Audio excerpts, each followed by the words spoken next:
السلام علیکم دوستو، آداب۔ میرا نام درگا، آپ لوگوں کا میرے یوٹیوب چینل کٹی کوڑے میں سواگت۔ تو آج کی ریئیکشن ویڈیو ہونے والی ہے شمویل اینڈ طالوت۔ ٹائٹل تو یہ اس کا واقعہ دکھائیں گے، دیکھتے ہیں کیا چیز ہے۔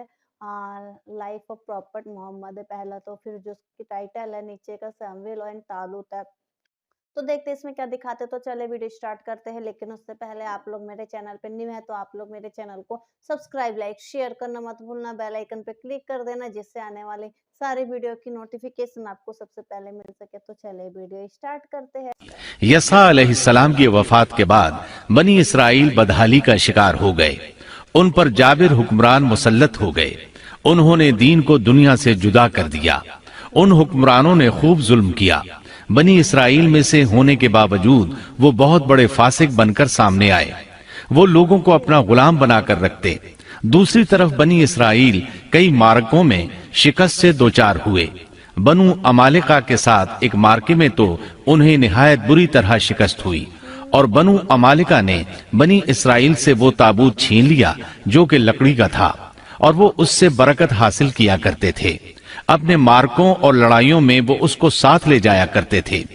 جب بنی اسرائیل اس کو دیکھتے تو ان پر سکینت بھی نازل ہوا کرتی تھی۔ اس تابوت میں آل موسیٰ اور آل ہارون کے باقی ماندہ آثار تھے۔ کہا جاتا ہے کہ اسی میں موسیٰ علیہ السلام کے صحیفے اور تورات کی تختیاں تھیں۔ موسیٰ علیہ السلام کا عصا بھی تھا۔ آپ کے کپڑے بھی محفوظ تھے۔ اسی طرح ہارون علیہ السلام کی کچھ نشانیاں بھی تھیں۔ بلکہ ایک روایت میں تو یہ بھی ہے کہ اس میں آسمان سے نازل ہونے والا من و سلوہ کا مرتبان بھی تھا جو وہ وادی تیہ میں کھاتے رہے تھے۔ بہرحال یہ صندوق اس معرکے میں ان کے ہاتھوں سے نکل گیا۔ اس پر بنو عمالقہ نے قبضہ کر لیا۔ اس طرح بنی اسرائیل کا افتراق اور انتشار بڑھتا چلا گیا، یہاں تک کہ بادشاہوں پر بھی اس کے اثرات پڑے اور یہ صندوق انہیں بھی نہ مل سکا۔ یہاں تک کہ اللہ کے ایک معزز پیغمبر شمویل علیہ السلام ظہور پذیر ہوئے۔ انہیں شمعون بھی کہا جاتا ہے۔ عربی زبان میں اس کے مترادف لفظ اسماعیل بنتا ہے، اور ان کا نام شمویل اس وقت عربی زبانوں کی کتابوں میں عام ہو چکا ہے۔ شمویل علیہ السلام نے دعوت توحید شروع کی، انہیں حق کی طرف بلانے لگے۔ چونکہ بنی اسرائیل اپنے انتشار اور تفرقے کو ایک عظیم مصیبت سمجھ رہے تھے، وہ ان کی دعوت کو قبول کرنے لگے۔ پھر انہیں یہ احساس ہوا کہ ایک بادشاہ کا ہونا بھی نہایت ضروری ہے، تاکہ وہ ان کے دنیاوی معاملات اور سیاسی امور کی باغ ڈور سنبھالے۔ چنانچہ اکٹھے ہو کر شمویل علیہ السلام کے پاس آئے، کہنے لگے، ہم میں سے ایک شخص کو منتخب کر دیجئے جو ہم پر حکومت کرے، اور ظالموں سے بدلہ لینے کے لیے جب لڑائی ہو تو وہ ہماری قیادت کرے۔ قرآن کریم میں اس قصے کو بہت وضاحت سے بیان کیا گیا ہے۔ اللہ تعالیٰ سورۃ البقرہ آیت 246 میں فرماتے ہیں، کیا آپ نے موسیٰ کے بعد والی بنی اسرائیل کی جماعت کو نہیں دیکھا، جبکہ انہوں نے اپنے پیغمبر سے کہا کہ کسی کو ہمارا بادشاہ بنا دیجئے تاکہ ہم اللہ کی راہ میں جہاد کریں۔ پیغمبر نے کہا، ممکن ہے کہ جہاد فرض ہو جانے کے بعد تم جہاد نہ کرو۔ انہوں نے کہا، بھلا ہم اللہ کی راہ میں جہاد کیوں نہ کریں گے؟ ہم تو اپنے گھروں سے نکالے گئے ہیں اور بچوں سے دور کر دیے گئے ہیں۔ پھر جب ان پر جہاد فرض ہوا تو سوائے تھوڑے سے لوگوں کے سب پھر گئے، اور اللہ ظالموں کو خوب جانتا ہے۔ اللہ تعالیٰ فرما رہے ہیں کہ یہ واقعہ موسیٰ علیہ السلام کے بعد پیش آیا، اور علماء اس پر متفق ہیں کہ یہ شمویل علیہ السلام کا واقعہ ہے۔ بنی اسرائیل کہنے لگے، اے شمویل، ہمارے لیے ایک حاکم مقرر کر دیجئے تاکہ ہم اس کی سربراہی میں علم جہاد بلند کریں اور بنو عمالقہ کو شکست دے کر ان سے انتقام لیں۔ شمویل علیہ السلام اور یوشع علیہ السلام کے درمیان 460 سال کا فاصلہ ہے۔ بنی اسرائیل کو جہاد کیے ایک طویل عرصہ گزر چکا تھا جبکہ وہ فتح یاب ہوئے تھے۔ اس وقت تو وہ بری طرح شکست خوردہ تھے۔ شمویل علیہ السلام کہنے لگے، مجھے تو محسوس ہوتا ہے کہ تم صرف زبان کی حد تک یہ کہہ رہے ہو، جہاد فرض ہونے پر تم پیچھے ہٹ جاؤ گے۔ انہوں نے کہا، یہ کیسے ممکن ہے جبکہ بنو عمالقہ نے ہمیں بہت تکالیف پہنچائی ہیں، ہمیں القدس سے نکال دیا۔ بخت نصر بادشاہ نے ہماری بہت بڑی تعداد کو قتل کیا ہے، لہٰذا ہم تو ان سے ضرور لڑیں گے۔ پھر اللہ تعالیٰ نے شمویل علیہ السلام پر وحی نازل کی کہ جہاد فرض ہو چکا ہے۔ جب بنی اسرائیل نے یہ خبر سنی تو سوائے چند ایک کے سب نے جہاد سے منہ موڑ لیا، اور یہ وہی لوگ تھے جو کچھ دیر پہلے پختہ عہد و پیمان کر رہے تھے کہ ہم جہاد کریں گے۔ شمویل علیہ السلام کے ساتھ رہنے والوں کی تعداد 8000 تھی، جبکہ پیچھے ہٹنے والے لاکھوں کی تعداد میں تھے، اس لیے کہ جب بنی اسرائیل مصر سے آئے تھے تو ان کی تعداد 6 لاکھ تھی، اور اس وقت تک تعداد بہت بڑھ چکی تھی۔ اب جو لوگ جہاد کے لیے تیار ہوئے انہوں نے پوچھا کہ ہماری قیادت کون کرے گا؟ شمویل علیہ السلام نے انہی میں سے ایک شخص طالوت کو منتخب کیا۔ तालूत बिन कैश याकूब अलैहिस्सलाम के बेटे बिन्यामीन की नस्ल से था। तालूत से पहले बनी इसराइल के जितने बादशाह थे तमाम के तमाम यहूदा बिन याकूब की नस्ल से थे। बनी इसराइल को बहुत ताज्जुब हुआ, उन्हें उम्मीद थी कि उनका बादशाह यहूदा की नस्ल से होगा, लेकिन हो गया बिन्यामीन की नस्ल से। चुनाचे उन्होंने उसे तस्लीम करने से इनकार कर दिया और आगे से बातिल तावीलात करने लगे। अल्लाह ताला सूरतुल बकरा आयत 247 में फरमाते हैं, और उनसे उनके नबी ने फरमाया कि अल्लाह ताला ने तालूत को तुम्हारा बादशाह बना दिया है। तो वो कहने लगे कि भला उसकी हम पर हुकूमत कैसे हो सकती है? उससे तो कहीं ज्यादा बादशाहत के हकदार हम हैं। उसको तो माल में फराखी भी नहीं अता की गई है।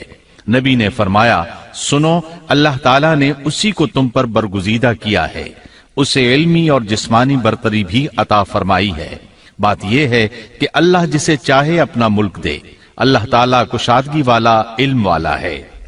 तालूत एक गरीब आदमी था, माली हैसियत भी अच्छी नहीं थी, चमड़ों को रंग कर पेट पालता था, लेकिन उस वक्त इल्म और हिकमत में उसका कोई सानी नहीं था, और जिस्मानी डील डॉल भी इस कदर था कि जो एक बार देखता देखता ही रह जाता। अल्लाह ने उसे बहुत अच्छा जिस्म और आज़ा अता फरमाए थे। रंग भी सफेद था, लेकिन चूंकि वो यहूदा की नस्ल से नहीं था, इसलिए वो कहने लगे, इसकी निस्बत तो हम ज्यादा हकदार हैं कि बादशाह बने। उनकी बात का जवाब शमवील अलैहिस्सलाम ने यह दिया कि ये इंतखाब मेरा नहीं, अल्लाह ताला का है, और बादशाहत के लिए अक्ल और जिस्मानी ताकत की जरूरत होती है। बादशाहत यूं भी अल्लाह के इख्तियार में है, जिसे चाहे अता कर दे। ये सुनकर उनमें से अक्सर ने लड़ने से इनकार कर दिया, अल्लाह के नबी की इताअत भी छोड़ गए।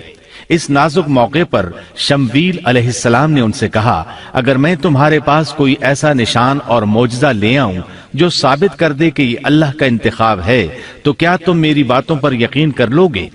वो कहने लगे, जी हां। चुनाचे अल्लाह ने उन्हें एक मौजज़ा अता फरमाया। इसका जिक्र सूरतुल बकरा आयत 248 में आया है। उनके नबी ने उनसे फिर कहा कि उसकी बादशाहत की जाहिरी निशानी ये है कि तुम्हारे पास वो संदूक आ जाएगा जिसमें तुम्हारे रब की तरफ से दिल जमी है, और आले मूसा और आले हारून का बकिया तरका है। फरिश्ते उसे उठाकर लाएंगे। यकीनन ये तो तुम्हारे लिए खुली दलील है अगर तुम ईमानदार हो। इस आयत में अल्लाह ताला ने शमवील अलैहिस्सलाम की नुबुव्वत और तालूत की बादशाही साबित करने के लिए नाजिल होने वाले मोजज़े और अलामात का जिक्र किया है। यानी वो ताबूत जिसे बनु अमालिका ने छीन लिया था, वो वापस आ जाएगा और फरिश्ते उसे उठाकर लाएंगे। चुनाचे लोगों के देखते ही देखते अल्लाह के फरिश्तों ने उस ताबूत को लाकर तालूत के सामने पेश कर दिया। ये मोजज़ा देखकर वो मुती हो गए। अब तालूत इन लश्करों को लेकर दुश्मन की तरफ बढ़े।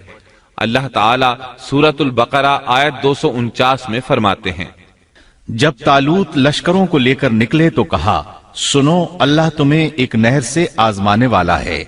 जिसने उसमें से पानी पी लिया वो मेरा नहीं, और जो उसे न चखेगा वो मेरा है। हाँ, ये और बात है कि अपने हाथ से एक चुल्लू भर ले, लेकिन सिवाय चंद के बाकी सब ने पानी पी लिया। जब तालूत ने सफर शुरू किया तो रास्ते में एक नहर आ गई। इधर लश्कर प्यासा था। अल्लाह ताला ने इसके जरिए मुखलिस लोगों को अलग करने के लिए एक इम्तिहान लिया। ये नहर नहर उर्दुन थी। फिलिस्तीन और उर्दुन के दरमियान रवां दवां थी भी वो दोनों के कब्जे में। आजमाइश और इम्तिहान के लिए हुक्म ये हुआ कि बावजूद सख्त प्यास के पानी को इस्तेमाल न करना, सिर्फ एक चुल्लू भरकर पीने की इजाजत थी, और जो शख्स सैर होकर पिएगा वो आपके साथ नहीं जा सकेगा। जब वो गुजरने लगे तो चंद एक ने एक चुल्लू पानी लिया, बाकी सब ने ज्यादा पानी पी लिया और इस आजमाइश में नाकाम हो गए। कामयाब होने वालों की तादाद सिर्फ और सिर्फ 313 थी। सही बुखारी में सैयदना बरा बिन आजिब रजी अल्लाह अन्हु से रिवायत है कि हम असहाब मोहम्मद सल्लल्लाहु अलैहि वसल्लम आपस में ये बातें किया करते थे कि गज़वा बद्र में शरीक होने वालों की तादाद तालूत के साथियों के बराबर थी। अल्लाह ताला सूरतुल बकरा आयत 249 में फरमाते हैं, तालूत मोमिनों के साथ जब नहर से गुजर गए तो वो लोग कहने लगे, आज तो हम में ताकत नहीं कि जालूत और उसके लश्करों से लड़े। लेकिन अल्लाह से मुलाकात पर यकीन रखने वालों ने कहा, बसा औकात थोड़ी सी जमातें बड़ी और बहुत सी जमातों पर अल्लाह के हुक्म से गलबा पा लेती हैं और अल्लाह ताला सब्र करने वालों के साथ है। जालूत का लश्कर बहुत बड़ा था, जबकि तालूत के साथ सिर्फ 313 आदमी थे।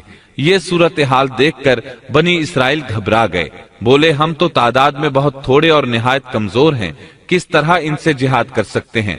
लेकिन उनमें से कुछ लोग निहायत पारसा और अल्लाह पर यकीन रखने वाले थे। ये और शमवील अलैहिस्सलाम दूसरों का हौसला बढ़ाने लगे। आखिर वो लड़ाई पर तैयार हो गए, मुकाबला हुआ। और जब उनका जालूत से और उसके लश्कर से मुकाबला हुआ तो उन्होंने दुआ मांगी कि ऐ परवरदिगार, हमें सब्र दे, साबित कदमी दे और कुफ्फार के मुकाबले में हमारी मदद फरमा। मुकाबला शुरू हुआ। जालूत अपने लश्कर से निकला और मुकाबले के लिए ललकारा। ये बहुत ताकतवर था, उसका पूरा बदन असलहे से लैस था। मुसलमान उसे देखकर डर गए। तालूत ने अपने साथियों से कहा, कौन इसके मुकाबले में निकलेगा? सब खामोश रहे। उसके लश्कर से एक नौजवान निकला। ये दाऊद अलैहिस्सलाम थे। उस वक्त ये सिर्फ 16 साल के थे। ये रस्सी में पत्थर बांधकर उसको घुमाकर फेंकने के माहिर थे। निशाना जबरदस्त था, पत्थर बहुत तेजी से जाता था, इसकी जरब बहुत शदीद होती थी। जालूत ने इन्हें देखकर मजाक उड़ाया। उसने कहा, नौजवान तुम अभी बच्चे हो, वापस जाओ, मेरे मुकाबले में किसी बड़े को भेजो। दाऊद अलैहिस्सलाम ने अपनी रस्सी को घुमाया, उसमें बंधे हुए 3 पत्थर खास अंदाज से फेंक दिए। तीनों गोली की रफ्तार से आए और उसके माथे पर लगे। जालूत का सर पाश पाश हो गया और वो मर गया। उसके मरते ही जालूत के लश्कर में खौफ हरास फैल गया। तालूत ने अपने 313 मुजाहिदों के साथ उन पर हमला कर दिया। उनमें खलबली मच गई, संभल न सके, पीठ फेर कर भागे। बस अल्लाह ताला के हुक्म से उन्होंने जालूतियों को शिकस्त दे दी और दाऊद के हाथों जालूत कत्ल हो गया। यूं अल्लाह ताला ने बनी इसराइल को दोबारा गलबा अता फरमाया। फतह के बाद तालूत ने दाऊद अलैहिस्सलाम को अपना दामाद बना लिया। इस तरह दाऊद अलैहिस्सलाम तालूत के बाद बादशाह बने। अल्लाह ताला सूरतुल बकरा आयत 251 में फरमाते हैं, और अल्लाह ताला ने उसे बादशाहत और हिकमत अता फरमाई और जितना कुछ चाहा इल्म भी अता फरमाया। इस तरह अल्लाह ताला ने दाऊद अलैहिस्सलाम को बनी इसराइल का बादशाह बना दिया। बादशाहत और नबुव्वत उनके पास जमा हो गई। सच में वीडियो कितनी अच्छी इंफॉर्मेटिव थी। शमवील अलैहिस्सलाम, तालूत अलैहिस्सलाम के बारे में बताया, किस तरीके से उनको मतलब बिठाया गया। जो तालूत अलैहिस्सलाम थे वो उस शासन में बैठे, मतलब वहाँ के जो वहाँ के राजा टाइप के होते हैं वो बनाया गया। लेकिन जो वहाँ के यहूदी लोग हैं वो इस बात से मतलब बोलते थे कि हमारे यहूद का नहीं है, इसलिए हम इसे नहीं बना सकते। तो मतलब शमवील अलैहिस्सलाम बोले कि यह ऊपर वाले की मर्जी है, उसका हुक्म है, तो वो उसके अंदर गुण होना चाहिए। किसी को मतलब अपना राज दरबार संभालने के लिए, उसको गद्दी बिठाने के लिए उसके अंदर गुण होना चाहिए, उसके अंदर ताकत होनी चाहिए, और जो कि तालूत अलैहिस्सलाम में सब कुछ है। तो इन्होंने बहुत अच्छे तरीके से बताया किस तरीके से वहाँ पे मतलब लड़ाइयाँ चली। तालूत अलैहिस्सलाम के साथ कितने लोग थे, कितने लोगों ने साथ छोड़ दिया, फिर उनके साथ कितने लोग थे, और किस तरीके से उन्होंने लश्कर को मतलब समाप्त भी किया। तो इस वीडियो में बहुत ही अच्छे तरीके से एक्सप्लेन करके बताया। तो आप लोग बताना कि आप लोगों को वीडियो कैसे लगा, आप लोग कमेंट करके जरूर बताना। और आप लोग मेरे चैनल पे न्यू है तो आप लोग मेरे चैनल को सब्सक्राइब, लाइक, शेयर करना मत भूलना, बेल आइकन पे क्लिक कर देना, जिससे आने वाली सारी वीडियो की नोटिफिकेशन आपको सबसे पहले मिल सके। तो फिर मिलते हैं नेक्स्ट वीडियो में।